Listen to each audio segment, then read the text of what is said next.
हाँ देखिए, अभी हम लोग चल रहे थे कंटिन्यू, यानी यूज ऑफ ए, ठीक है, इसको आ भी बोलते हैं, ए भी बोलते हैं, ये दोनों बातें हैं।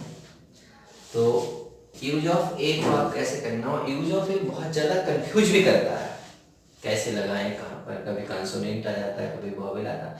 लेकिन अगर आप थोड़ा सा इसकी बारीकी समझेंगे तो मैं मानता हूँ कि नो प्रॉब्लम, ठीक है। और प्रॉब्लम जब भी होती है जब हम प्रॉब्लम क्रिएट करते हैं, जब हम समझते नहीं चाहते, टाइम देना नहीं चाहते। अब मैं कोशिश ये कर रहा हूँ कि आपको हर छोटे से छोटा पॉइंट बताया जाए, जिससे आपको बाद में मेरा वीडियो देखने के बाद कहीं दोबारा पढ़ने की जरूरत ही ना पड़े। अगर आप ठीक करेंगे तो आराम से अपने आप सही हो जाएगा, लेकिन समझना पड़ेगा, क्योंकि हम छोटी छोटी बातें भूल जाते हैं। इसीलिए हम इनको देखिए, यूज ऑफ ए मैंने कोशिश ये करी है कि आपको पूरी तरीके से परफेक्ट समझ में आ जाए।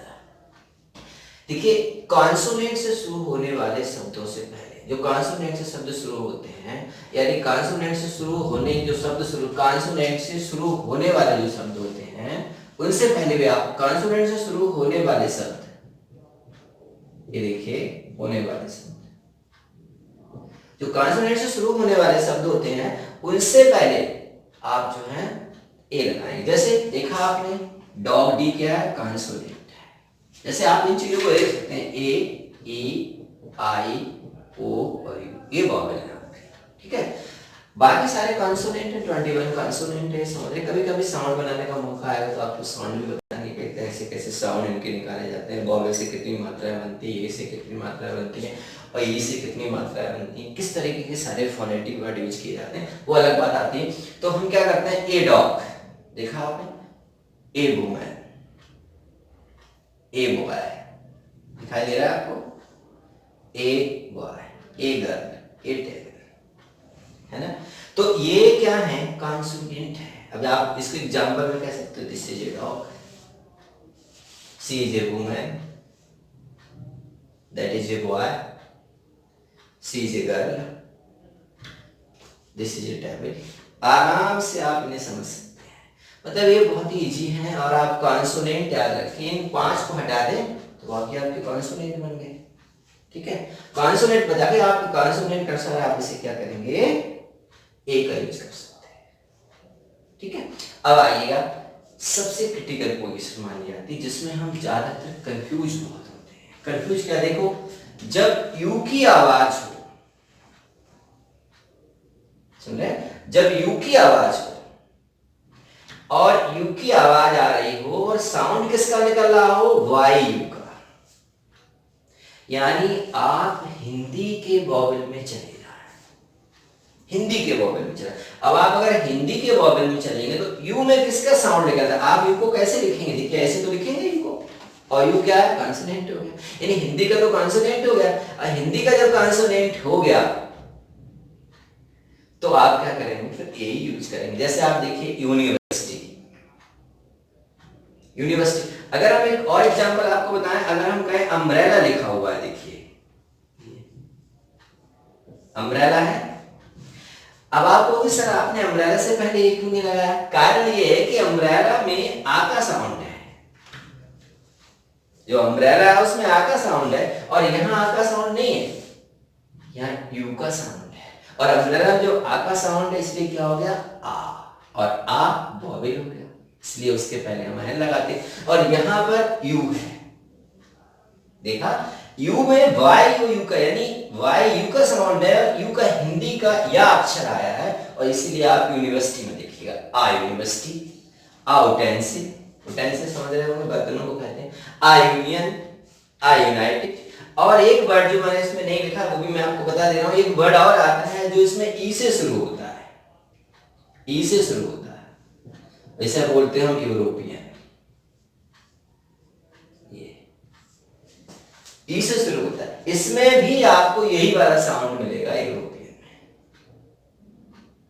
यूरोपियन में भी आपको यही साउंड मिलेगा, देखिए यूरोपियन, इसलिए ए यूरोपियन नहीं लिखा जाता, कई बार कंपटीशन में भी आया है, ए एन यूरोपियन लिखा हुआ है, अच्छे से बोला ये तो करेक्ट है, सही है, और आपने गलत कर दिया। तो यूरोपियन में क्या होता है, ए यूरोपियन होता है, एन यूरोपियन नहीं होता, याद रखिएगा। तो ये कंडीशन भी आपकी गलत है, ठीक है।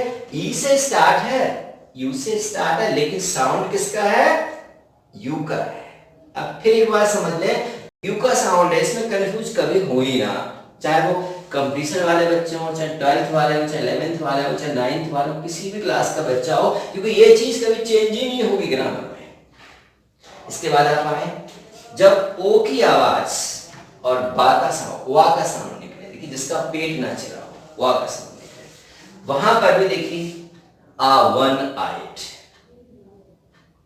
आ 1 रुपी, आ 1 लेमन, ठीक है ना। और इसमें क्यों, देखिए ये इसका साउंड रख रहा है,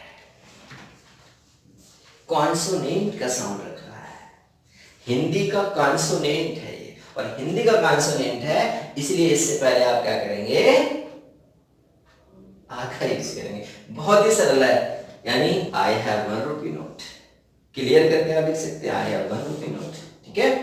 अब आप आइए बहुत आगे देखते हैं, सिमिलर में कॉमन नाउन, यानी कॉमन नाउन कहते हैं जो वैसे जातिवाचक संज्ञा, जैसे डॉक्टर, टीचर, ठीक है, जो कॉमन नाउन है, गर्ल, बॉय, ये सब कॉमन नाउन होते हैं। जब सिमिलर में कॉमन नाउन से पहले वन का भाव प्रकट किया जाए तब भी हम ए का यूज करते हैं, जैसे he has a book in his hand, उसके हाथ में एक किताब है, तो देखिए इससे वन का भाव प्रकट है, एक का भाव प्रकट करता है, उसके हाथ में एक किताब है। आसानी से आप समझ सकते हैं कि उसके हाथ में एक किताब है, तो ये she has a purse in her hand, तो भी एक पर्स उसके हाथ में। I have a pen in my hand, तो भी आपके पास क्या है, एक, तो एक का भाव, एक ही पेन रख रहे हैं हम।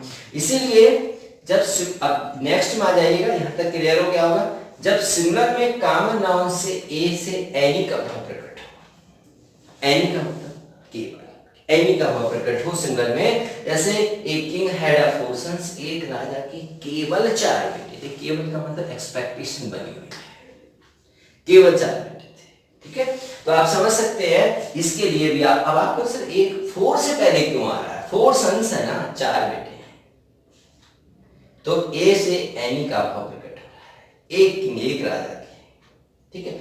आई हैव अ 20 रुपीज, मेरे पास केवल 20 रुपए हैं। आई हैव अ 50 रुपीज, मेरे पास केवल 50 रुपए हैं।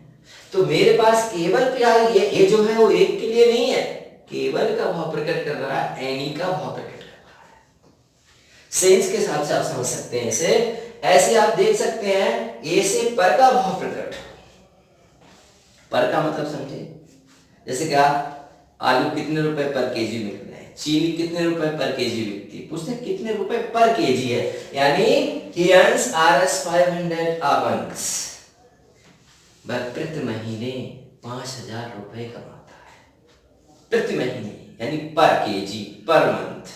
तो पर के सेंस के लिए भी यहां पर ए का यूज करते हैं, ठीक है। मतलब यहां तक आप समझ सकते हैं, कॉन्सोनेंट से शुरू होने वाले शब्दों से पहले ए लगाते हैं, बहुत सारे एग्जांपल्स लिखे हुए हैं। और जब यू की आवाज वायु यानी हिंदी के वॉवेल की ना हो, हिंदी का कॉन्सोनेंट हो, तो भी आप ए लगाते हैं। जब ओ की आवाज में वॉवेल डब्ल्यू का साउंड हो, तो भी आप ए लगाते हैं। जब सिंगुलर नंबर में कॉमन नाउन से पहले वन का भाव प्रकट हो, तब भी आप ए लगाते हैं। जब सिंगुलर नंबर में कॉमन नाउन से पहले एनी का भाव प्रकट हो, तो भी आप ए लगाते हैं। और इसके बाद ए से पर का भाव प्रकट हो, तब भी आप ए लगाते हैं। अब आप आइए लास्ट पॉइंट पे, a use before some selected words. कुछ ऐसे सिलेक्टेड वर्ड्स होते हैं जिनके साथ ए का यूज करना ही करना होता है, जैसे a noise, a pity, a nuisance, a bad cold, a headache, a temperature, a temperature, a headache, a bad cold, a nuisance। अब जैसे एक वर्ड और भी आप देख सकते हो, आलाई, बहुत सारे वर्ड ऐसे आएंगे, बहुत वैसे सर्च करोगे और भी निकल आएंगे, मैंने तो कॉमन और सिलेक्टेड ही लिखे हैं। ऐसे कुछ ऐसे इडियम फ्रेजेस भी वर्ड्स होते हैं जहाँ ये लगता है, जैसे व्हाइट एलिफेंट, ठीक है, ये तो एक कॉमन चीज है। लेकिन सिलेक्टेड रूल में ये सारे रूल्स आपके आते हैं कि ये सिलेक्टेड वर्ड्स हैं, इनसे पहले आप ए का यूज करते हैं। तो मैं समझ रहा हूं कि आपने समझ लिया होगा, देखा होगा कि ए का यूज किस तरीके से है। नेक्स्ट वीडियो में जब हम आपसे बात करेंगे, जब हम आपसे मिलेंगे, तो हम एन और दा के बारे में डिस्कस करेंगे कि ए और एन और दा का यूज कैसे करना है। एन छोटा है लेकिन दा थोड़ा लंबा है, लेकिन प्रॉब्लम कुछ नहीं है। हम इसे ठीक तरीके से समझेंगे। ओके।